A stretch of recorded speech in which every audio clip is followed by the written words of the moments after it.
Friends, welcome back to my channel Samayalbhavan. எல்லோரும் எப்படி இருக்கீங்க? எல்லாருமே ஹாப்பி அண்ட் பாசிட்டிவாக இருக்கீங்கன்னு சொல்லி நம்புகிறேன்.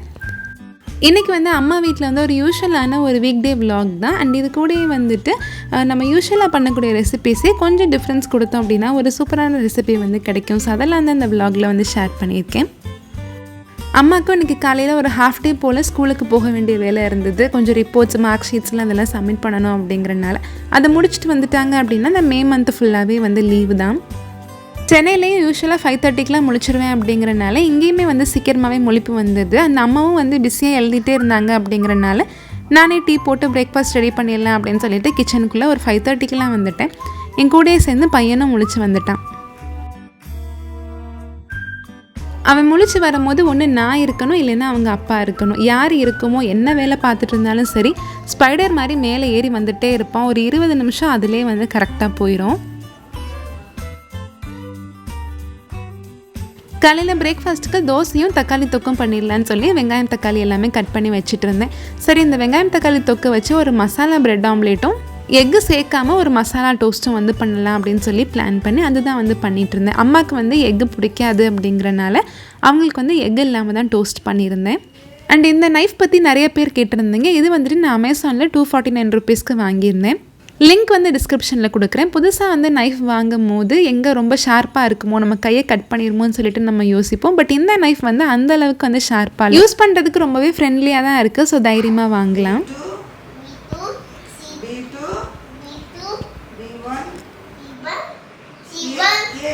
அம்மா எழுதிட்டு இருந்தப்போ பையன் சைடில் நின்று பார்த்துட்டே இருந்தான். அம்மாவுக்கு ரொம்பவே பாவமாக இருந்தது. ஊருக்கு லீவில் பையன் கூட விளையாடாமல் நம்ம வேலையை நம்ம பார்த்துட்டே இருக்கோமேன்னு சொல்லிட்டு. பட் இருந்தாலும் அன்றைக்கி ஒரு நாள் தான், எல்லா ஒர்க்கையும் முடிச்சு கொடுத்துட்டோம் அப்படின்னா அதுக்கப்புறம் ஃபுல்லாக லீவ் தான், ஜாலியாக இருக்கலாம் அப்படின்னு சொல்லி அம்மா ஹாப்பியாக எழுதிட்டு இருந்தாங்க. இங்கே வந்ததுலேருந்தே டெய்லி காலையில் நான் வடை சாப்பிட்டுட்டு இருக்கேன். எனக்கு பயமாக இருக்குது, சென்னையிலையும் போய் எனக்கு காலையில் வடை தேடுவோம் அப்படின்னு சொல்லிட்டு. எத்தனை தடவை சொன்னாலும் வடை வாங்கிட்டு வந்துடுறாங்க. நான் அம்மா அப்பா வீட்டில் வெயிட் மெயின்டைன் பண்ணுறது அப்படிங்கிறது ரொம்பவே ஒரு பெரிய காம்ப்ளெக்ஸ் டாஸ்க்காக இருக்குது. மசாலா பிரெட் ஆம்லேட் பண்ணுறதுக்கு 2 முட்டையை ஒரு பாத்திரத்தில் உடச்சி ஊற்றி நல்லா மிக்ஸ் பண்ணி வச்சுக்கிறேன். இது கூடயே மிளகுத்தூள், கொஞ்சமாக மஞ்சள் தூள், அப்புறம் உப்பு ஆட் பண்ணி நல்லா மிக்ஸ் பண்ணிக்கணும். முட்டையில் நம்ம இந்த மாதிரி ஆம்லேட், இந்த பிரெட் டோஸ்ட், இல்லைன்னா இந்த மாதிரி பொரியல் ஏதாச்சும் இருக்கட்டும், அந்த ஒரு மாதிரி ரா ஸ்மெல் வராமல் இருக்கிறதுக்காக கொஞ்சமாக மஞ்சள் தூள் ஆட் பண்ணிங்க அப்படின்னா இந்த ஸ்மெல் எதுவுமே வராது.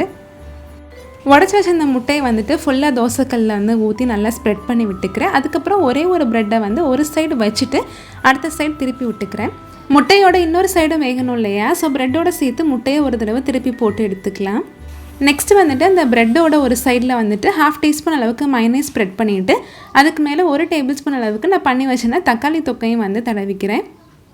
தக்காளி தொக்கு காரமாக இருக்கும். அண்ட் மைனஸ் ஒரு மைல்டு ஸ்வீட்னஸ் கொடுக்கும். ரெண்டும் சேர்ந்து செம்ம காம்பினேஷனில் இருக்கும். இந்த மசாலா பிரெட் ஆம்லேட் நாங்கள் யூஸ்வலாக சாட் சாப்பிடுவோம் ஒரு கடையில். ஸோ அங்கே ட்ரை பண்ணியிருந்தேன். ஸோ அதே டேஸ்ட் அன்றைக்கி வந்திருந்தது. அம்மாவுக்கு முட்டை பிடிக்காது அப்படிங்கிறனால அவங்களுக்கு முட்டையே சேர்க்காமல் ஒரு மசாலா டோஸ்ட் பண்ணி கொடுத்துடலான்னு சொல்லிட்டு தோசைக்கல்லில் கொஞ்சமாக நெய் சூடு பண்ணி ப்ரெட்டை டோஸ்ட் பண்ணி எடுத்துக்கிட்டேன். அதில் ஒரு ப்ரெட்டில் மட்டும் மைனஸும் நான் செஞ்சு வச்சுருந்தேன் தக்காளி தொக்கையும் ஆட் பண்ணி நல்லா ஸ்ப்ரெட் பண்ணி விட்டுக்கிறேன். அது மேலேயே டோஸ்ட் ஆகிட்டு இருக்க இன்னொரு ப்ரெட்டை எடுத்து திருப்பி போட்டு வச்சோம் அப்படின்னா சூப்பரான மசாலா டோஸ்ட் ரெடி. இந்த தக்காளி தொக்கு ரெசிபி நான் ஏற்கனவே ஒரு 2 தடவை கிட்ட விலாகில் ஷேர் பண்ணிட்டேன் அப்படிங்கிறனால இன்றைக்கி நான் ஷேர் பண்ணலை. அந்த வீடியோட லிங்க் நான் டிஸ்கிரிப்ஷனில் கொடுக்குறேன். நீங்கள் தேவைப்பட்டால் செக் பண்ணி பார்த்துக்கோங்க. இதை இந்த மாதிரி 4ஆக கட் பண்ணிட்டோம் அப்படின்னா எடுத்து சாப்பிட்றதுக்கு ஈஸியாக இருக்கும். நான் காலையிலே வடையெல்லாம் சாப்பிட்டனால ரொம்பவே ஹெவி ஆயிடுச்சு. அதனால் ஒரே ஒரு தோசையும் கொஞ்சமாக தக்காளி தொக்கு மட்டும் எடுத்துக்கிட்டேன். அம்மா ஒரு 9 மணி போல் ஸ்கூலுக்கு கிளம்பிட்டாங்க. முதல் நாள் நைட்டு செம்ம மழை அப்படிங்கிறனால தண்ணி அங்கங்கே கொஞ்சம் கட்டியிருந்தது. சரி, கூட்டி விட்டுட்டோம் அப்படின்னா அடிக்கிற வெயிலில் கொஞ்சமாச்சும் காயுமேன்னு சொல்லிட்டு எல்லாத்தையுமே க்ளீன் பண்ணி விட்டுட்டு இருந்தேன். இந்த வீட்டோட கார்டன் டூர் நிறைய பேர் கேட்டிருந்தீங்க. பெரிய அளவில் எந்த செடியுமே வைக்கல. பூ பூக்கிற செடியிலே அந்த செம்பருத்தி, அப்புறம் இட்லி பூ, இது மட்டும்தான் இருக்குது. அதை தவிர நமக்கு பெரிய அளவில் மெயின்டெனன்ஸ் இல்லாமல் வளரக்கூடிய செடிகள் தான் இருக்குது. இந்த மாதுளை மரம் நான் ஒரு 6th 7th படிக்கும் போது எங்கேருந்தோ பறித்து கொண்டு வச்சேன்.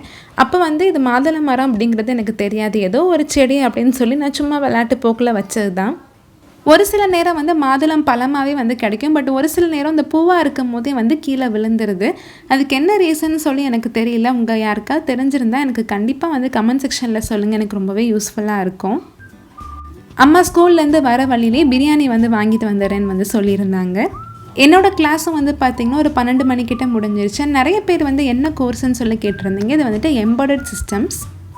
லன்ச் வேலை வந்து எதுவுமே இல்லாதனால டைம் வந்து நிறையா இருந்த மாதிரி இருந்தது. சரி ஒரு டேன் ரிமூவல் ஸ்க்ரப்பும் வந்து பண்ணலாமே அப்படின்னு சொல்லிட்டு ஒரே ஒரு தக்காளியை வந்து 2ஆக கட் பண்ணி அது மேலே கொஞ்சமாக காஃபி தூளும் சுகரும் வந்து ஆட் பண்ணியிருக்கேன். கொஞ்ச நாளாகவே அங்கங்கன்னு சொல்லி வெயிலில் ட்ராவல் பண்ணிகிட்டே இருந்தனால ஸ்கின் வந்து கொஞ்சம் நல்லாவே டேன் ஆயிருந்தது. இந்த தக்காளியும் இந்த காஃபி பவுடரும் ஆட் பண்ணி நம்ம பண்ணும்போது டேன் வந்து கம்ப்ளீட்டாக ரிமூவ் ஆயிரும். டேன் வந்து ரிமூவ் ஆகுறதுனால ஃபேஸ் வந்து நல்லாவே க்ளோ கிடச்ச மாதிரி இருக்கும். சுகர் வந்து நம்ம எதுக்கு ஆட் பண்ணியிருக்கோம் அப்படின்னு பார்த்திங்கன்னா அது வந்து ஒரு ஸ்க்ரப் மாதிரி வந்து ஆக்ட் ஆகும் நல்லா. அதுக்கப்புறம் நம்ம இதை ரெகுலராக பண்ண நம்ம ஃபேஸில் இருக்கக்கூடிய டார்க் ஸ்பாட்ஸ்லாம் வந்து அப்படியே லைட்டாக ஆரம்பிக்கும். இது வந்து கம்ப்ளீட்டாக ஹோம்மேட் அப்படிங்கிறனால வாரத்தில் வந்து ஒரு 2 தடவை கிட்ட நம்ம பண்ணலாம். ஃபேஸ் வந்து நல்லாவே க்ளோயிங்காக இருக்கும். ஸ்க்ரப்பு வந்து போட்டு முடிச்சதுக்கப்புறம் 2-3 நிமிஷத்துக்கிட்ட அப்படியே வந்து கொஞ்சம் நேரம் விட்டுட்டு அதுக்கப்புறம் வாஷ் பண்ணிக்கலாம். அந்த கேப்பில் வீட்டில் ஒரே ஒரு சாக்கோபார் ஐஸ்கிரீம் இருந்தது. அந்த பையனுக்கே தெரியாமல் எடுத்து சாப்பிட்டுட்டு இருந்தேன். அண்ட் ஃபேஸ் வாஷ் பண்ணதுக்கப்புறம் நல்லாவே க்ளோ கிடச்சிருக்கு. இந்த ஃபேஸ் ஸ்க்ரப்பு வந்து பண்ணுறது ரொம்ப ரொம்ப ஈஸி தான். ஒரே ஒரு தக்காளி மட்டும் இருந்தால் போதும். கண்டிப்பாக பண்ணி பாருங்கள், உங்களுக்கே ஒரு இன்ஸ்டன்ட் க்ளோ வந்து கிடைக்கும். லஞ்சுக்கு வந்து mutton biryani, chicken biryani, chicken 65 அப்புறம் மட்டன் பெப்பர் ஃப்ரை இதெல்லாம் வாங்கிட்டு வந்திருந்தாங்க. மதுரையில் வந்து மோஸ்ட்லி வந்து பார்த்திங்கன்னா சீரக சம்பா பிரியாணி தான் வந்து கிடைக்கும். பட் அதுவுமே வந்து இந்த ஒரு பர்டிகுலர் கடையில் வந்து ரொம்பவே டேஸ்ட்டாக இருக்கும். சரின்னு சொல்லிட்டு பிரியாணி வந்து ரொம்பவே ஹெவியாக சாப்பிட்டுட்டேன். சாப்பிட்டு முடிச்சது நல்லா தூங்கணும் போலே தான் தோணுச்சு. பட் ஒரு நாள் வந்து தூங்கிட்டோம் அப்படின்னா அடுத்த நாள் வந்து அதே டைமுக்கு தூங்கணும் போலே இருக்கும். அப்படிங்கிறனால மோஸ்ட்லி வந்து இந்த மத்தியானம் தூக்கத்தை வந்து நான் எப்படியாச்சும் அவாய்ட் பண்ண ட்ரை பண்ணிடுவேன். வேலையே இல்லாட்டினாலும் ஏதாச்சும் ஒன்று க்ளீன் பண்ணுறது, ஆர்கனைஸ் பண்ணுறதுன்னு சொல்லி பண்ணிகிட்டு இருந்தேன் அப்படின்னா டைம் வந்து ஓடிடும். அதுக்கப்புறம் ஒரு 4-4:30 ஆகிடுச்சுன்னா ஒர்க் அவுட் பண்ணுறது, வாக்கிங் போகிறதுன்னு சொல்லி அதுக்கே வந்து கரெக்டாக இருக்கும்.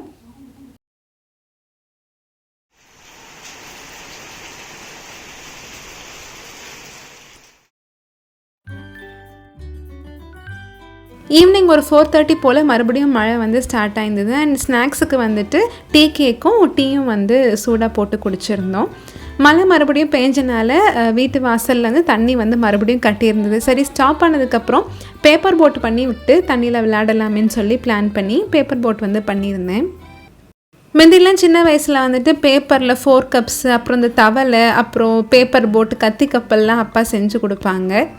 நானும் வந்து அடிக்கடி இப்போல்லாம் வந்து பையன் கொஞ்சம் விவரம் தெரிய நம்ம சின்ன வயசில் விளாண்ட எல்லா கேம்ஸுமே வந்து அவனுக்கு சொல்லி கொடுத்துட்ருக்கேன். ஏன்னா இப்போல்லாம் வந்து பிள்ளைங்களுக்கு வந்து அந்த 90s கிட்ஸ் கேம்ஸ் எல்லாம் வந்து எதுவுமே வந்து தெரியறதே கிடையாது.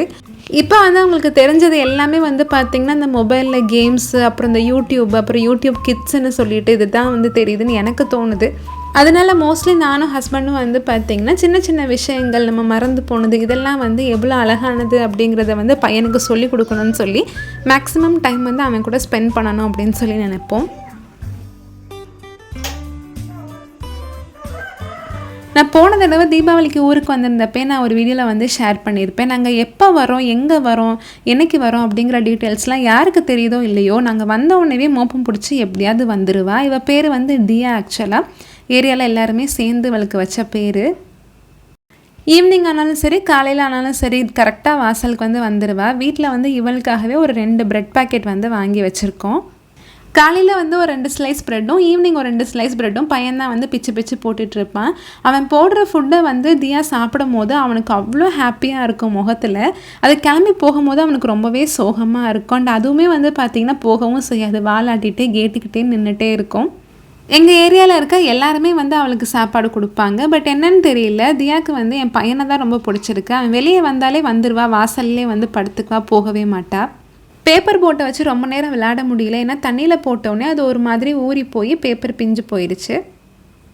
கொஞ்ச நேரம் வெளியே நல்லா விளாண்டுட்டு டின்னருக்காக பெருங்காய துவையிலும் பொடி இட்லியும் வந்து பண்ணி கொடுக்கலாம், கொஞ்சம் டிஃப்ரெண்ட்டாக இருக்குமே அப்படின்னு சொல்லி ரெடி பண்ணிட்டு இருந்தேன். கடாயில் 1 ஸ்பூன் அளவுக்கு நல்லெண்ணெய் ஆட் பண்ணிவிட்டு கடுகு அப்புறம் 1 டேபிள் ஸ்பூன் அளவுக்கு உளுந்து 4 காஞ்ச மிளகா 1 டீஸ்பூன் அளவுக்கு பெருங்காயம் ஆட் பண்ணி லோ ஃப்ளேமில் வச்சு லைட்டாக வறுத்துட்டு ஆஃப் பண்ணி தனியாக எடுத்து வச்சுக்கலாம். அதுக்கப்புறம் அதே கடாயில் மீதம் இருக்க எண்ணெயில் ஒரு பாதி மூடி அளவுக்கு தேங்காயை குட்டி குட்டியாக பல்லாக கட் பண்ணி போட்டு அது நல்லா எண்ணெயிலே வதக்கிக்கிறேன். இது கூட ஒரு சின்ன துண்டு புளியும் வந்து ஆட் பண்ணி சேர்த்து வதக்கிக்கணும். வறுத்த தேங்காயோட சூடெல்லாம் நல்லா போனதுக்கப்புறமா நம்ம ஏற்கனவே வதக்கி வச்சுருந்த பட்டை வத்தல் பெருங்காயம் இதெல்லாம் இருக்கு இல்லையா, அது கூட தேங்காயையும் சேர்த்து போட்டு நல்லா பேஸ்ட்டாக அரைச்சி எடுத்துக்கலாம். சட்னி வந்து ரெடி ஆயிரும். இந்த சட்னி தாளிக்கிறதுக்காக கொஞ்சமாக கடுகு உளுந்தம் பருப்பு போட்டு பொரிய விட்டதுக்கப்புறமா சின்ன வெங்காயம் வந்து நிறைய கட் பண்ணி போட்டு லைட்டாக ப்ரௌன் கலரில் ஆகிற அளவுக்கு வதக்கிட்டு அதை சட்னியோட ஆட் பண்ணோம் அப்படின்னா செம்ம டேஸ்ட்டாக இருக்கும் அந்த இட்லியோட தொட்டு சாப்பிட்றதுக்கு. பொடி இட்லி பண்ணுறதும் ரொம்பவே ஈஸி தான். வீட்டில் வந்துட்டு இட்லி மிளகா பொடி வந்து அரைச்சி வச்சுருப்போம் இல்லையா, ஸோ அது மட்டும் போதும். ஒரு கடாயில் 1 டேபிள் ஸ்பூன் அளவுக்கு நெய் வந்து ஆட் பண்ணிவிட்டு கடுகு உளுந்தம் பருப்பு கருவேப்பிலை அதுக்கப்புறம் 1 டீஸ்பூன் அளவுக்கு ஃபஸ்ட்டு பொடி வந்து சேர்த்துருக்கேன். அது எல்லாமே நல்லா லோ ஃப்ளேமில் ஒரு வதக்கிட்டு இட்லியை ஆட் பண்ணிவிட்டு அது மேலே மறுபடியும் வந்து பொடியை தூவி விட்டுட்டு அது மேலே 1 ஸ்பூன் அளவுக்கு நெய் ஆட் பண்ணி நல்லா பெரட்டி எடுத்தோம் அப்படின்னா சூப்பரான பொடி இட்லி வந்து ரெடி ஆயிரும். இந்த வீடியோவில் காட்டியிருக்க ரெசிபிஸ் எல்லாத்தையுமே கண்டிப்பாக ட்ரை பண்ணி பார்த்துட்டு எப்படி இருந்துச்சுன்னு சொல்லி கமெண்ட்டில் சொல்லுங்கள். இந்த வீடியோ உங்களுக்கு பிடிச்சிருக்குன்னு சொல்லி நம்புகிறேன். இந்த வீடியோ உங்களுக்கு பிடிச்சிருந்துச்சுன்னா நம்ம சேனல் சமையல் பவனுக்கு சப்ஸ்கிரைப் பண்ணி வச்சுக்கோங்க. நெக்ஸ்ட் வீடியோவில் பார்க்கலாம். தேங்க்யூ.